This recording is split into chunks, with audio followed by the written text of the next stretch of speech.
तुम्ही शाळेत असताना मागच्या बेंचवर बसून मित्रांसोबत एक गेम खेळला असेल. टिंब जोडून चौकोन तयार करण्याचा. चार टिंब जोडायचे, चौकोन तयार करायचा. चौकोन पूर्ण करणारी लाईन जो मारेल, चौकोन त्याच्या नावावर. आपण टाइमपास म्हणून खेळत असलो तरी यातूनच एक कोड तयार केलं होतं बिग शॉट गणिततज्ञाने. मग मोठमोठ्या गणिततज्ञांनी 80 वर्षात अनेक प्रयत्न केले, पण हे कोड काही सुटलं नाही. शेवटी हे कोड कधीच कोणाकडूनच सुटणार नाही असं जाहीर करण्यात आलं. पण ओपन एआयने हेच कोड फक्त 32 तासात सोडवलं.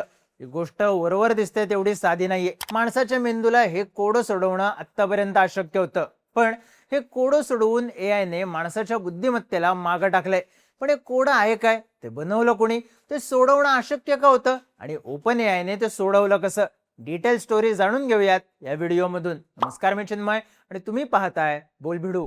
26 मार्च 1913 हंगेरीच्या बुडापेस्टमध्ये पॉल एरडोसचा जन्म झाला. वडील लाजोस एरडोस हे गणिततज्ञ, त्यामुळे घरात आधीपासूनच अभ्यासाचं वातावरण. वयाच्या 3ऱ्या वर्षापासूनच पॉल 3 अंकी संख्यांचा गुणाकार मनातल्या मनात अचूक करायचा. त्याचा गणित आणि गणिताच्या पद्धती शिकण्याचा स्पीड प्रचंड फास्ट होता. वयाच्या 20व्या वर्षापर्यंत तो घरातूनच शिकला. 21व्या वर्षी त्याने बुडापेस्ट युनिव्हर्सिटीमधून गणितात पीएचडी केली. चेबिशेवची ही अतिशय कठीण मॅथमॅटिकल थेरम वयाच्या 20व्या वर्षीत सोडवून त्याने जगाचं लक्ष वेधून घेतलं. सगळ्या गोष्टी त्याच्या बाजूने होत्या. अपवाद होता त्याच्या जीव असण्याचा. दुसरं महायुद्ध सुरू झाल्यानंतर त्याला हंगेरी सोडावं लागलं, पण नंतर त्यानं कधीच स्वतःचं घर घेतलं नाही. त्याच्याकडे कोणतीच मालमत्ता नव्हती, कुठलं बँक अकाउंटही नव्हतं. सोबत एक सुटकेस घेऊन तो या शहरातून त्या शहरात फिरायचा. 83 वर्षांच्या आयुष्यात त्यानं गणितावर आधारित 1,500पेक्षा जास्त रिसर्च पेपर लिहिले. सगळ्या जगात ते थोर गणिततज्ञ पॉल एरडोस म्हणून प्रसिद्ध झाले. त्यांच्यासोबत काम करणाऱ्या लोकांना एरडोस नंबर सुद्धा देण्यात आले. त्यांची इच्छा होती की आपला मृत्यू गणित सोडवताना व्हावा. झाले तसंच. 1996 साली पोलंडमधल्या एका परिषदेत गणित सोडवत असताना त्यांचा हार्ट अटॅक येऊन मृत्यू झाला. एरडोस गणित सोडवण्यासोबतच डॉट जोडण्याची कोडी तयार करण्यासाठी फेमस होते. त्यांनी आखलेली कोडी इतकी सोप्या पद्धतीने मांडलेली असायची की गणिताची पार्श्वभूमी नसलेल्या माणसालाही ते कळायचं. ऐकून बरं वाटलं असेल तर पुढे ऐका. गणिताचे मास्तर आठवतील. 1946 मध्ये एरडोस एका कागदावर डॉट जोडत बसले होते. आपण शाळेत करायचो ना तसंच. आखलेले बॉक्स तयार झाल्यावर ते त्यांच्या आजूबाजूला अजून डॉट तयार करायचे आणि त्याचेही चौकोन बनवायचे. करत असताना त्यांच्या लक्षात आलं, आपण असंच करत गेलो तर डॉट आणि चौकोनांची संख्या असंख्य होईल. मग त्यांनी डॉटचा एक आकडा ठरवला, जसं की 1,00,000, आणि या आकड्याला नाव दिलं एन. म्हणजे 100, 150, 10,000, 1,00,000 असे कितीही डॉट्स घेतले तरी त्याला एन हेच नाव असेल हे ठरवलं. हे 1,00,000 डॉट्स काढल्यानंतर त्यांनी ते सगळे अशा पद्धतीने जोडले जेणेकरून 2 डॉट्सच्या मध्ये असलेली लाईन ही एकाच लांबीची असेल. या 2 डॉटमध्ये काढलेल्या लाईनच्या अंतराला गणिताच्या भाषेत युनिट असं म्हणतात.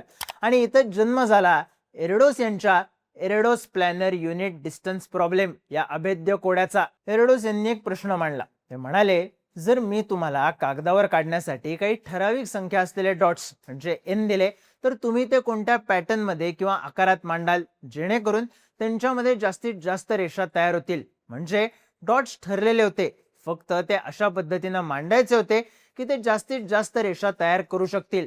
पण या कोड्याची एक अट होती, ती म्हणजे तुम्ही डॉट्स कुठेही काढू शकता, पण त्याला जोडणाऱ्या रेषेची लांबी म्हणजेच युनिट एकसारखं असणं गरजेचं आहे.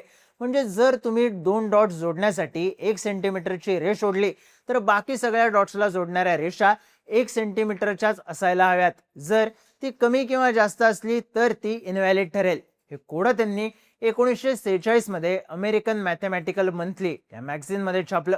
त्यांनी कोड प्रसिद्ध करताना सगळ्यात जास्त युनिट्स बनवण्यासाठी स्क्वेअर ग्रिड हाच एक पर्याय असू शकतो असं सांगितलं. म्हणजे एका कागदावर ठरलेल्या संख्येनुसार डॉट्स बनवून घ्यायचे, ते एकाच अंतरावर असतील याची काळजी घ्यायची आणि नंतर सगळे एकमेकांसोबत जोडायचे. यामुळे सगळ्यात जास्त युनिट्स तयार होतील, जे तयार झाल्यावर एखाद्या ग्राफ पेपर सारखं दिसेल. पण या पॅटर्न पेक्षा वेगळा पॅटर्न शोधण्यासाठी जगभरातले गणिततज्ञ संशोधन करू लागले, ज्यात सगळ्यात पहिली सुरुवात एरडोस यांनीच केली.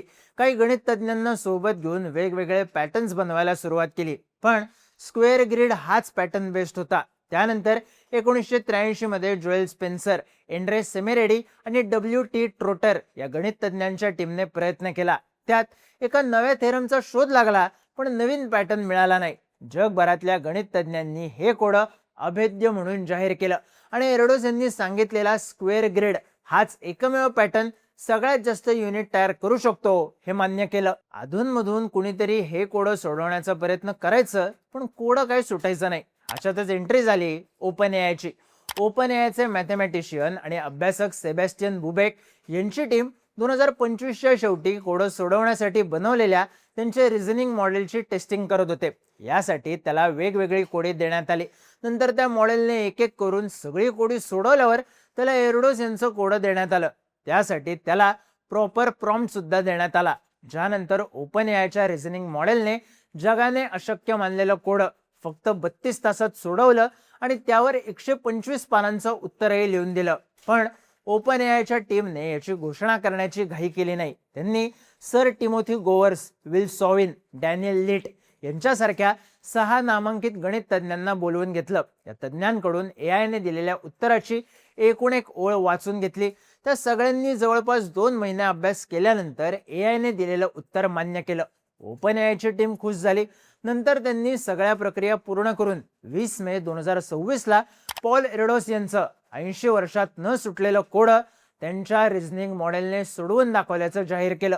कृत्रिम बुद्धिमत्तेनं माणसाच्या बुद्धिमत्तेला मागे टाकलं, त्याचा जवळपास सगळ्याच गणित तज्ज्ञांना धक्का बसला. पण ओपन एआयच्या रिझनिंग मॉडेलने हे कोडं सोडवलं म्हणजे नेमकं काय केलं, तर एरडोस यांनी कोडं घालताना एक अट टाकली होती. सगळे डॉट्स एका कागदावरच असतील. त्यांच्या या अटीमुळे सगळेजण कागदावरच घोटत बसले आणि त्यांनी कोडं सोडवण्यासाठी आकड्यांचा म्हणजे जॉमेट्रीचाच वापर केला. पण एआयने याच्या उलट हे कोडं सोडवण्यासाठी अल्जेब्राचाही वापर केला. एरडोस यांनी सांगितलं होतं की कोडं सोडवण्यासाठी एका कागदावर ठरलेले डॉट्स घ्या आणि ते सारख्या लांबीच्या रेषेने जोडा, जे तयार झाल्यावर एखाद्या ग्राफ पेपर सारखं दिसेल. पण त्यानुसार एका डॉटच्या भोवती जास्तीत जास्त 4 ते 8 डॉट एकाच वेळी तंतोतंत 1 युनिट अंतरावर येऊ शकत होते. जर त्यापेक्षा जास्त डॉट जोडायचे असतील तर युनिट मधलं अंतर बदलत होतं. म्हणूनच ह्युमन मॅथमॅटिशियन्सना वाटलं की 2D कागदावर यापेक्षा जास्त डॉट्स एकमेकांना जोडणं अशक्य आहे.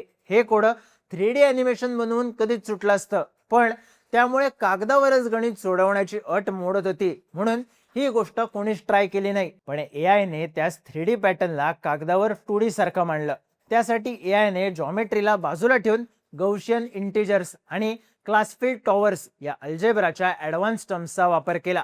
एआयने एका हाय डायमेन्शन गणितीय रचनेचा विचार केला. त्या गणिताचा वापर करून एआयने एका मुख्य डॉटच्या भोवती एकाच वेळी 16, 32 किंवा त्यापेक्षाही जास्त डॉट्स अशा अचूक अंकीय अंतरावर ठेवले, जे सपाट कागदावरही मांडले तरी त्यांच्यातलं अंतर तंतोतंत 1 युनिट एवढंच भरत होतं. आता ते दिसायला कसं आहे हे जाणून घेण्यासाठी इमेज बघा. ओपन एआयने पॉल एरडोस यांचं कोडं सोडवल्यावर हीच इमेज तयार झाली. यात डॉट्सची संख्या 4 ते 8 वरून 16 ते 32 किंवा त्यापेक्षाही जास्त झाली. पॉल यांचं कोडं सुटणारच नाही हा जगभरातल्या मॅथमॅटिशियन्सचा 80 वर्ष जुना दावा हा खरं तर त्यांचा भ्रम असल्याचं एआयने 32 तासात सिद्ध केलं. ते असं. बाकी M3चा पेपर अनेक वेळा देऊनही गणलेल्या पोरांना गणिताची कुणीतरी जिरवली हे बघून आनंद झाला असेल आणि डॉट जोडून चौकोन बनवणाऱ्या कार्यकर्त्यांना गणित किती ॲडव्हान्स असतं याचा अंदाज आला असेल.